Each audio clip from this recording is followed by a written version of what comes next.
নমস্কাৰ ষ্টুডিঅ'ৰ মাজত মই মিনহাছ এই মুহূৰ্তৰ আটাইতকৈ গুৰুত্বপূৰ্ণ খবৰ লবৰ কাৰণে চেষ্টা কৰিছো। ৰক্তাক্ত হৈছে দিছপুৰ বিধায়ক আৱাসগৃহ।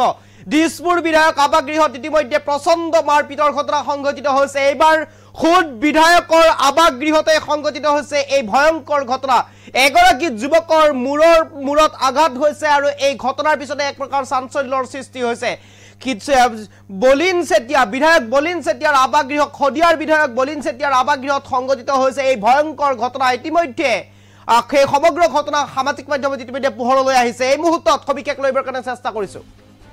এই মুহূৰ্তত আটাইতকৈ গুৰুত্বপূৰ্ণ খবৰ, ৰক্তাক্ত হল দিছপুৰৰ বিধায়ক আৱাসগৃহ। বিধায়ক আৱাসৰ ভিতৰত প্ৰচণ্ড মাৰপিটৰ ঘটনা।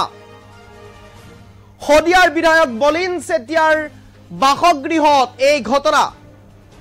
গুৰুতৰভাৱে আঘাতপ্ৰাপ্ত হৈছে এজন লোক। সঞ্জীৱ গোহাঁই নামৰ এজন লোকে প্ৰহাৰ কৰাৰ অভিযোগ উত্থাপন হৈছে। এই সমগ্ৰ ঘটনাত ইতিমধ্যে চাঞ্চল্যৰ সৃষ্টি হৈছে। মূৰত প্ৰচণ্ড আঘাতপ্ৰাপ্ত হৈছে লোকজন। এই মুহূৰ্তৰ আটাইতকৈ গুৰুত্বপূৰ্ণ খবৰ, ৰক্তাক্ত হল দিছপুৰৰ বিধায়ক আৱাসগৃহ। বিধায়ক আৱাসগৃহত এই ঘটনা সংঘটিত হৈছে। আটাইতকৈ গুৰুত্বপূৰ্ণ খবৰ বুলি ক'ব লাগিব এই মুহূৰ্তৰ। এক প্ৰকাৰ চাঞ্চল্যৰ সৃষ্টি কৰিছে এই খবৰে। দেখিছে কেনেদৰে এগৰাকী যুৱকক আক্ৰমণ কৰা হৈছে, প্ৰচণ্ড মাৰপিটৰ ঘটনা সংঘটিত হৈছে। যুৱকজনৰ মূৰৰ পৰা কেনেদৰে হৰাহুৰে তেজ বৈছে দেখিছে আপোনালোকে, দেখুৱাইছো আমি। এনেদৰে এতিয়া এয়া হৈছে বিধায়ক আৱাসগৃহৰ সম্পূৰ্ণ ভিতৰ চৰা আৰু সম্পূৰ্ণ ভিতৰ চৰাত এই ঘটনা সংঘটিত হৈছে এক প্ৰকাৰ বিধায়ক আৱাসগৃহত। খদিয়াৰ বিধায়ক বলিন চেতিয়াৰ বাসগৃহত সংঘটিত হৈছে এই ঘটনা। আৰু দেখিছে কেনেদৰে এতিয়া এইগৰাকী যুৱকক আক্ৰমণ কৰা হৈছে। এগৰাকী যুৱকৰ নাম ইতিমধ্যে উল্লেখ কৰা হৈছে। সঞ্জীৱ গোহাঁই নামৰ এজন যুৱকে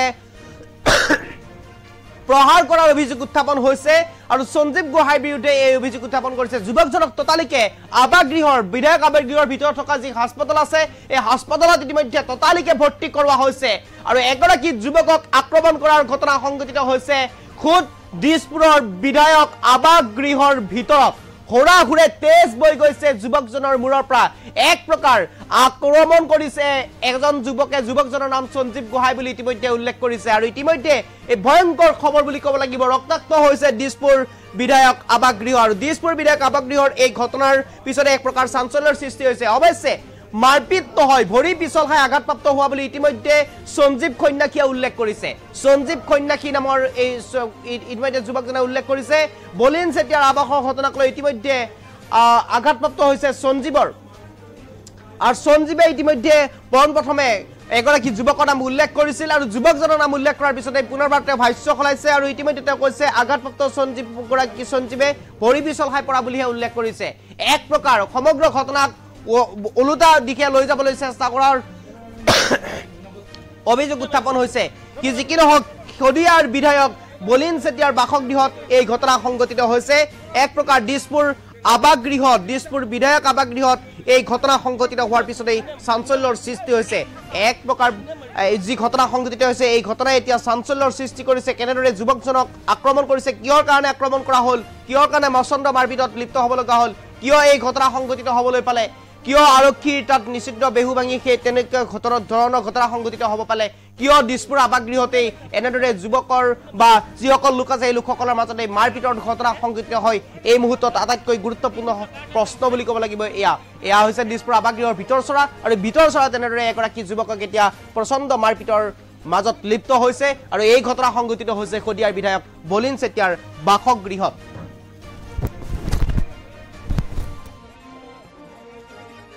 মেডিকেল যাব লাগে মেইন ৰাস্তাটো এৰি দিয়া চাইডত যোৱা সোনকালে যাব মেডিকেল হ'ব দিয়া প্ৰথম মেডিকেল হ'ব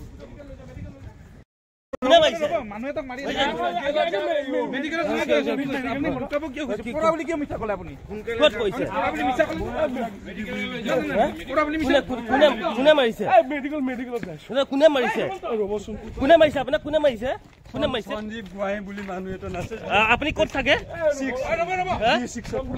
কাৰ তাত কাম কৰে? কাৰ তাত থাকে? তাক পাবতে মাতিম ৰ'ব, তাক লগ কৰিব আপুনি। সঞ্জীৱ গোহাঁই ক'ত থাকে? কাৰ লগত থাকে? কাৰ লগত থাকে ভাইটি?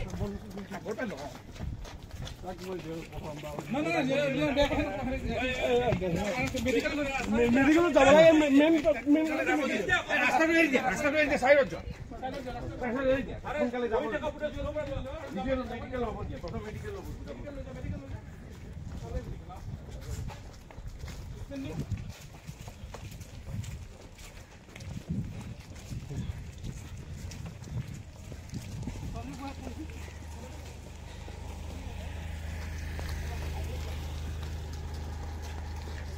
তোমাৰ নাম কি সঞ্জিত কি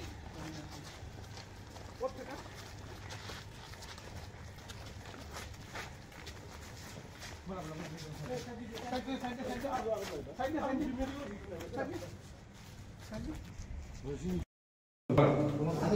থেকে এই মুহূৰ্তত